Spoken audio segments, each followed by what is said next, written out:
So you were working in the operating room at a hospital in New York. Correct. You're using your military training, your medical training there, and you were doing an OR tech position, and then 9/11 happened. Talk to me a little bit about that day.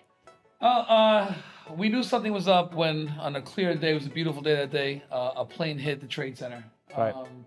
After the second plane hit, I knew I had to get some stuff from the hospital and make my way down to what they call the pile. It was a rough day. It was tough, but we got through it. You know, New York City's pretty strong about that. And then after the literal smoke cleared, or while it was still clearing, you went and applied to become a firefighter? No, I had already taken the test. Okay. And I was, I turned it down. All right. 3 times.